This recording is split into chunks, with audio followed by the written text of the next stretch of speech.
भील के राजकुमारी शबरी को आश्रम सौंप के महर्षि मतंग जब देवलोक जाने लगे, तब शबरी भी साथ जाने की जिद करने लगी। शबरी की उम्र 10 वर्ष थी, तो महर्षि मतंग का हाथ पकड़ के रोने लगी। महर्षि शबरी को रोते देख व्याकुल हो उठे। शबरी को समझाए, पुत्री, इस आश्रम में भगवान आएंगे, तुम यहीं प्रतीक्षा करो। अबोध शबरी इतना अवश्य जानती थी कि गुरु का वाक्य सत्य होकर रहेगा। उसने फिर पूछा, कब आएंगे? महर्षि मतंग ऋताकालदर्शी थे। वे भूत भविष्य सब जानते थे। वे ब्रह्मर्षि थे। महर्षि शबरी के आगे घुटनों के बल बैठ गए और शबरी को नमन किया। आसपास उपस्थित सभी ऋषिगण असमंजस में डूब गए। ये उलट कैसे हुआ? गुरु यहाँ शिष्य को नमन करे? यह कैसे हुआ?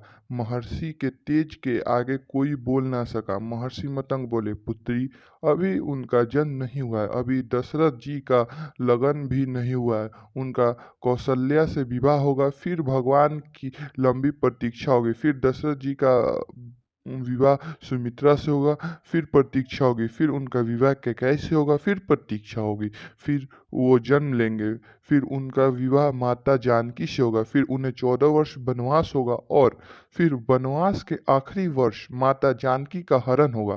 तब उनकी खोज में वे यहाँ आएंगे। तुम उन्हें कहना, आप सुग्रीव से मित्रता कीजिए, उसे आतताई बाली के संताप से मुक्त कीजिए। आपका अभीष्ट सिद्ध होगा और आप रावण पर अवश्य विजय प्राप्त करेंगे। शबरी एक क्षण कृताबुद्धि हो गई। अबोध शबरी इतना लंबी प्रतीक्षा के समय को माप भी नहीं पाई। वह फिर अधीर होकर पूछने लगी, इतनी लंबी प्रतीक्षा कैसे पूरी होगी गुरुदेव? महर्षि मतंग बोले, वे ईश्वर है, अवश्य ही आएंगे, यह भावी निश्चय है। लेकिन यदि उनकी इच्छा हुई तो काल दर्शन के इस विज्ञान को पूरे रख कर वे कभी भी आ सकते हैं, लेकिन आएंगे अवश्य। जन्म मरण से पूरे उन्हें जब जरूरत हुई तो औलाद के लिए खंबे से निकल आए थे। इसलिए प्रतीक्षा करना, वे कभी भी आ सकते हैं। तीनों काल तुम्हारे गुरु के रूप में मुझे याद रखेंगे। शायद यही मेरे ताप का फल है। शबरी गुरु के आदेश को मान वहीं आश्रम में रुक गई। उसे हर दिन प्रभु श्री राम की प्रतीक्षा रहती थी। वह जानती थी समय का चक्र उनकी उंगली पर नाचता है। वे कभी भी आ सकते हैं। हर रोज रास्ते में फूल बिछाती और हर क्षण प्रतीक्षा करती। कभी भी आ सकते हैं। हर तरफ फूल बिछाकर हर क्षण प्रतीक्षा करती। शबरी बूढ़ी हो गई, लेकिन प्रतीक्षा उसकी अबोध चित्त से करती रही। और एक दिन उसके बिछाए फूल पर श्री राम के चरण पड़े। शबरी का कंठ अबुझ हो गया, आंखों में आंसुओं की धारा फूट पड़ी। गुरु का कथन सत्य हुआ, भगवान उसके घर आए। शबरी की प्रतीक्षा का फल ये रहा कि जिस राम को कभी तीनों माताओं ने जूठा नहीं खिलाया, उन्हीं राम ने शबरी का जूठा खाया। ऐसे पतित पावन मर्यादा पुरुषोत्तम दिन हितकारी श्री राम जी का जय हो, जय हो, जय हो। एक एकटक देर तक उस पुरुष को निहारते रहने के बाद वृद्धा भिलानिनी के मुंह से स्वर बोल फूटे, कहो राम, शबरी की कुटिया को ढूंढने में अधिक कष्ट तो नहीं हुआ? राम मुस्कुराए, यहाँ तो आना ही था माँ, कष्ट का क्या मोल? जानते हो राम, तुम्हारी प्रतीक्षा तब से कर रही हूँ जब तुम जन्मे भी नहीं थे। यह भी नहीं जानती थी तुम कौन हो, कैसे दिखते हो, क्यों आओगे मेरे पास। बस इतना ज्ञात था कि कोई पुरुषोत्तम आएगा जो मेरी प्रतीक्षा का अंत करेगा। राम ने कहा, तभी तो मेरे जन्म के पूर्व ही तय हो चुका कि राम को शबरी के आश्रम में जाना है। एक बात बताऊं प्रभु, भक्ति में दो प्रकार की शरणागति होती है, पहली वानरी भाव और दूसरी मार्जरी भाव। बंदर का बच्चा अपनी पूरी शक्ति लगा के अपनी माँ का पेट पकड़े रहता है ताकि गिरे ना। उसे सब अधिक भरोसा माँ पर ही होता है और वह उसे पूरी शक्ति से पकड़े रहता है।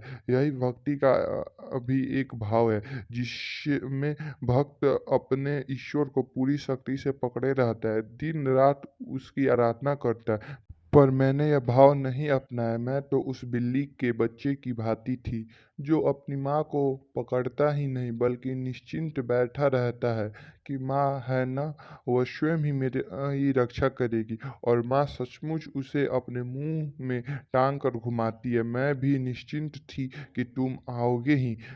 तुम्हें क्या पकड़ना? राम मुस्कुरा कर रह गए।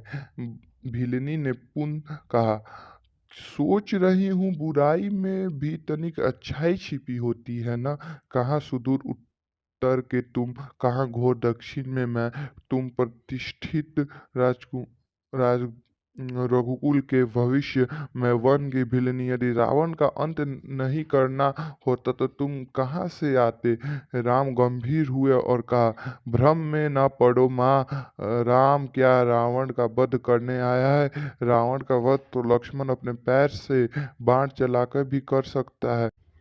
राम हजारों कोस चल के इस गहन वन में आया है तो केवल तुमसे मिलने आया है माँ, ताकि सहस्त्रों वर्षों के बाद भी जब कोई भारत के अस्तित्व पे प्रश्न खड़ा करे तो इतिहास चिल्लाकर उत्तर दे कि इस राष्ट्र को क्षत्रिय राम और उसकी भिलनी माँ ने मिलकर गढ़ा था।